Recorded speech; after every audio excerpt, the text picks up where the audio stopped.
সাল্লাল্লাহু আলাইহি ওয়াসাল্লাম ইন্তিকালের আগে সাহাবায়ে কেরামদেরকে ওসিয়ত করলেন, কাটি মুসলমান হয়া মৃত্যুবরণ করিও। আল্লাহ নবী করিম সাল্লাল্লাহু আলাইহি ওয়াসাল্লাম সাহাবী ফজল ইবনে আব্বাস রাদিয়াল্লাহু তাআলা আনহুকে ডাক দিলেন, এ ফজল,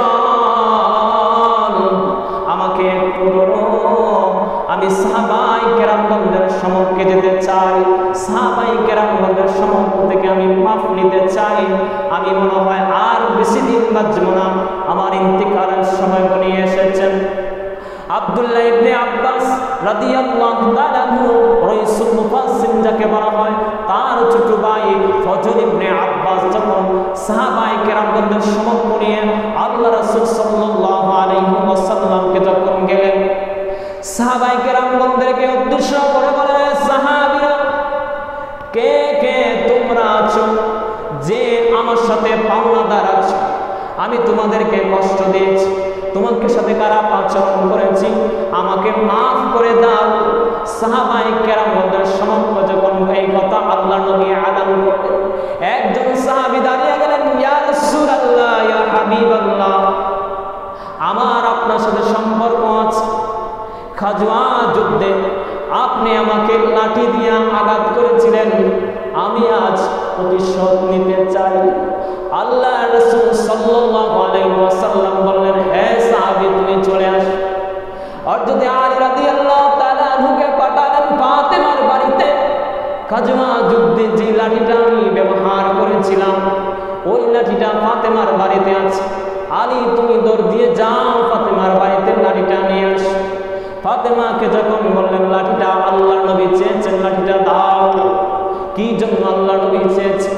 একজন সাহাবী আল্লাহর নবীজির প্রতিশোধ নেবে, এই জন্য লাঠিটা আল্লাহর নবী বলেছে। ইমাম হাসান ইমাম হুসাইনকে ফাতেমা রাদিয়াল্লাহু তাআলা ডাক দিয়া বললেন, এই ইমাম হাসান ইমাম হুসাইন, সাহাবায়ে কেরামদের মধ্যে একজন সাহাবী তোমার নানার প্রতিশোধ নিতে চায়। তোমরা তোমার নানাকে তোমরা হেফাজত করো, তোমাদের শরীরটা লাঠির নিচে বিছায়া দাও, তোমাদের নানার উপরে যেন আঘাত না দিতে পারে। ইমাম হাসান হুসাইন মদিনায় চলে গেলেন, সাহাবায়ে কেরামদের সম্মুখে চলে গেলেন, গিয়া বললেন, হে সাহাবী, আমার নবীজির শরীর মুবারকে আঘাত করিও না, আমার শরীরে আঘাত করো। নানা জান ডাক দিয়া বললেন, হে ইমাম হাসান ইমাম হুসাইন, মুসলমানি পরীক্ষায় আমি পরীক্ষায় দিচ্ছি, তোমাদের পরীক্ষা দেওয়ার কোনো প্রয়োজন নেই। ওই সাহাবী যখন লাঠিটা নিয়ে পিছন দিয়ে যখন আল্লাহ নবী করিম সাল্লাল্লাহু আলাইহি ওয়াসাল্লামের সম্মুখে গেলেন, আল্লাহ নবী করিম সাল্লাল্লাহু আলাইহি ওয়াসাল্লাম বললেন, হে সাহাবী, আমি তোমাকে কিভাবে আঘাত করেছি, এই লাঠি দিয়ে এইভাবে আঘাত। আল্লাহ নবীর সাহাবী বলেন, ইয়া রাসূলুল্লাহ, ইয়া হাবিবাল্লাহ, আপনি যখন আমাকে আঘাত করেছিলেন আমার শরীরে কোনো জামা ছিল না, আপনি জামাটা খুলে ফেলেন। আল্লাহ নবী করিম সাল্লাল্লাহু আলাইহি ওয়াসাল্লামের জামাটা যখন খুলে ফেলেন, সাহাবীর সঙ্গে সঙ্গে যে কাজনা যুদ্ধে লাঠি দিয়ে আঘাত করেছিলেন এই লাঠিটা ফেলে দিয়া আল্লাহর হাবিব সাল্লাল্লাহু আলাইহি ওয়াসাল্লামের সাল্লামের মোহরে নবুওয়াতে ওই সাহাবী দুইটা টুক চুম্বন লাগাইয়া দিলেন। আওয়াজ দিয়ে বলেন না সুবহানাল্লাহ।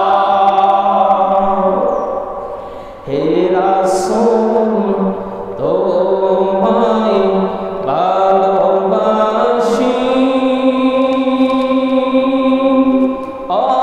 অন্তরে শুধুই মুখে না,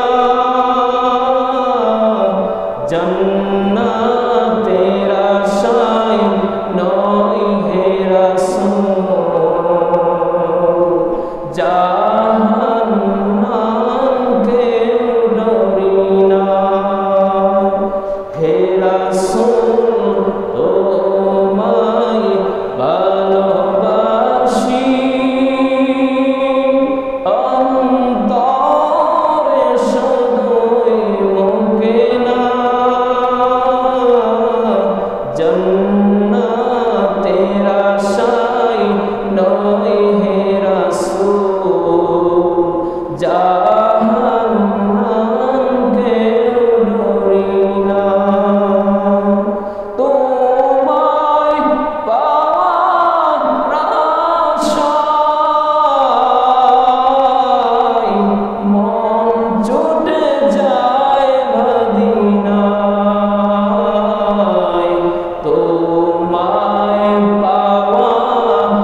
করেছেন যে আল্লাহর নবী করিম সাল্লাল্লাহু আলাইহি ওয়াসাল্লাম মহরে নবুয়তে যদি আমি চুমু খাই আর আল্লাহ নবী করিম সাল্লাল্লাহু আলাইহি ওয়াসাল্লামের শরীর মুবারকের সাথে আমি আলিঙ্গন করি, কবরে কখনো আমার শরীরে আগুন ধরবে না। কন্যা সুবহানাল্লাহ। এই জন্যই সাহাবী এই মাধ্যম অবলম্বন করেছেন।